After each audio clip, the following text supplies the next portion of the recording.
Hello, I'm Awfulstick, and welcome back to another tutorial. I'm going to be showing you how to make a guardian farm in Minecraft. Now, before we do get started, I wanted to let you know this is my design that I had come up with, but I think there are some similar designs out there. I mean, I wouldn't see why there wouldn't be, but this is more of an experimental project, but people have still requested that I post a tutorial on it.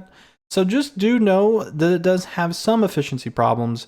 If you want maximum efficiency, I highly recommend you do the traditional guardian farm, which is like a massive cube around the whole monument, and then clearing the water and then building the cube and just having a lot more room to work with. However, you're more than welcome to try my method. It still works for me, so you guys enjoy the tutorial. To begin things off, I highly recommend that you get a helmet with Respiration 3 and Aqua Affinity on it, along with some boots with Depth Strider 3 so you can move fast through the water, mine much easier underwater, and also breathe for a much longer time. But let's go ahead and go down here. I have a night vision potion so that I can see, along with Aqua Affinity, so that we can see this pretty clearly. So to start off things, to go ahead and get into the temple itself, I highly recommend that you build a pillar like this around the top portion of the temple.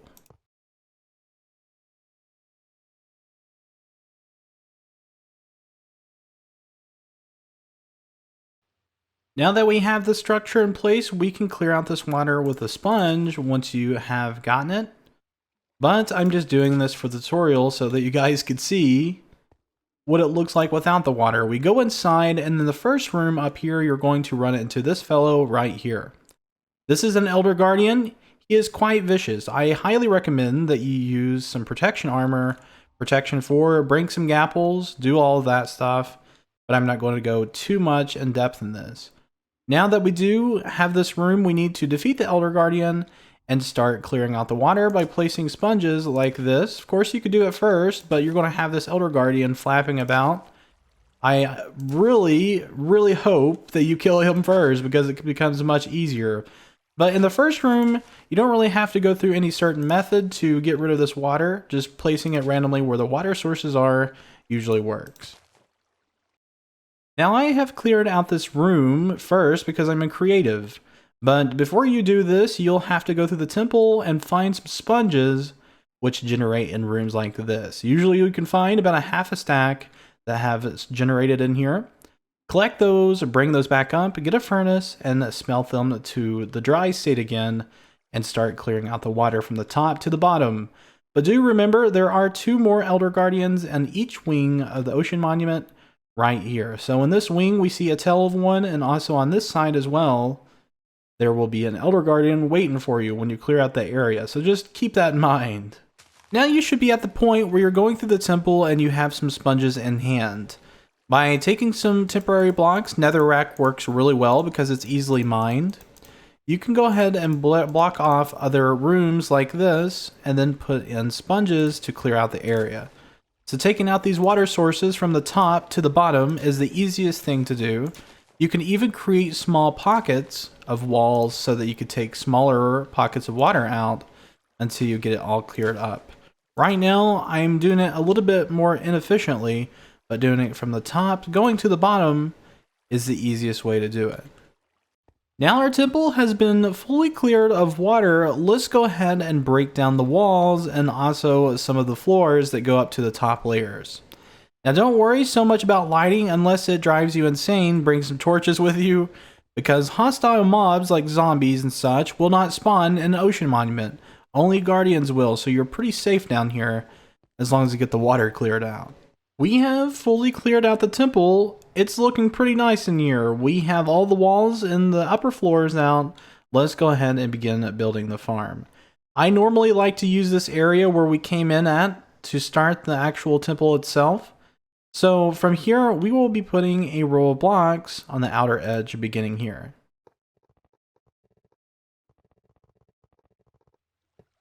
And this should mark the area of how big our water source is going to be.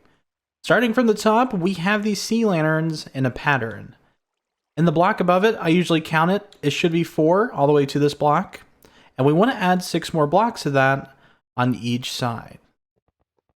And this is how big our farm's going to be. The water is going to start all the way from the top up here just to give us much more space for the killing method downstairs.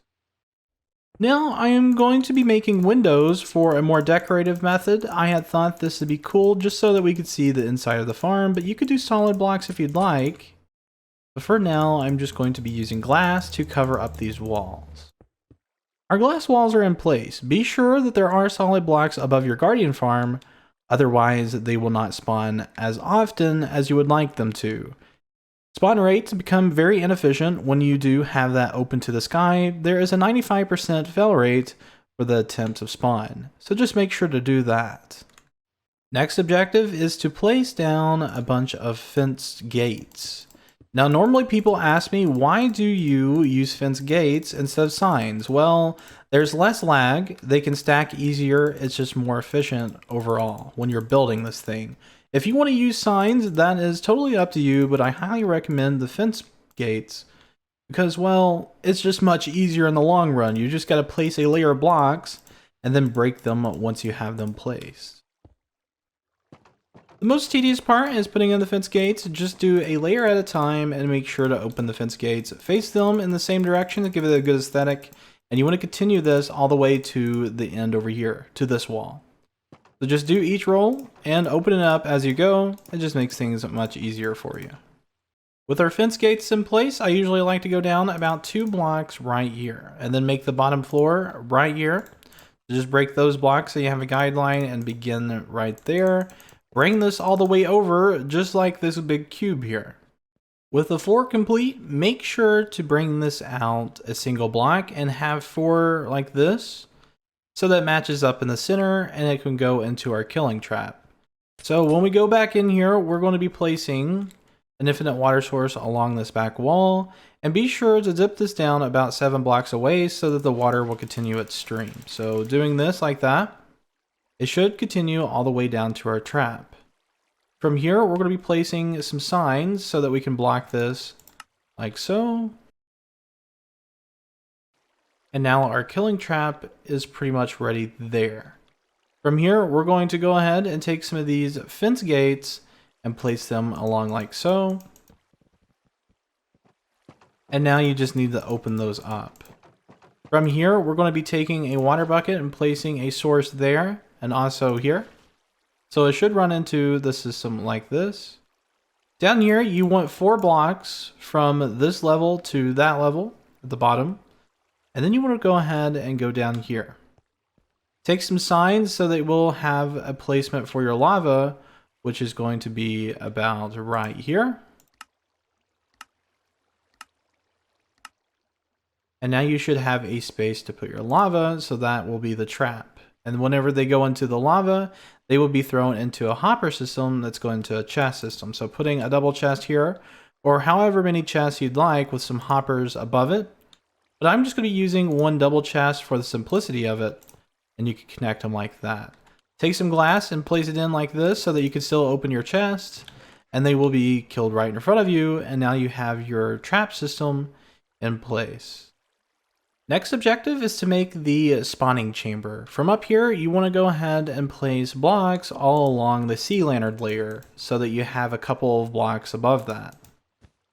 Once you have that layer in, just be sure to place water sources all along these blocks. So in a diagonal pattern, just place water sources like this, and then once you break your layer, it will fill the whole farm area for you. So you don't have to worry about placing any more water. Now I would like to mention there are some efficiency issues with this. So basically, you still have guardians spawning on the outside. I mean, it's a much lower rate, theoretically, because they're open to the sky with that 95% fail rate on attempt to spawn. But you will be having guardians spawn in this eventually. It just takes a hot minute for a few to come in. When you're kind of away from the farm, it seems like they spawn in there more for some reason. I don't know if there is a cap for how many mobs can spawn depending on how close you are to it. But we do have this lava pit here. Sometimes they will jump right into it and go straight into your hopper system. Sometimes they will jump into it and jump back in your water stream and then end up going back into it. So sometimes there's some efficiency issues, but for the most part, and that's kind of on a rare occasions, they will go into your hopper system most of the time. But on rare occasions, they will end up dying up here and dropping their items. But for a much more easier method, this is what I've come up with. If you want to dig down further down so that they have more momentum when they go into the lava pit, that should fix that issue, no problem at all. Or even expand into the lava pit so that they don't have room to jump back up, but that is totally up to you. I've just kind of opened some doors for you. Hope you guys did enjoy this tutorial, and we'll be seeing you hopefully in a video later down the road. I do an SMP if you'd like to come check it out. We are on the Waystone, which is a survival multiplayer. This is actually the temple that I had made my Guardian farm in my survival world. I had just taken it because it was cleared out. I was kind of lazy, didn't want to do it again. But come over and check out some of the content and some of the people. But guys, have a fantastic day, and we'll see you later down the road.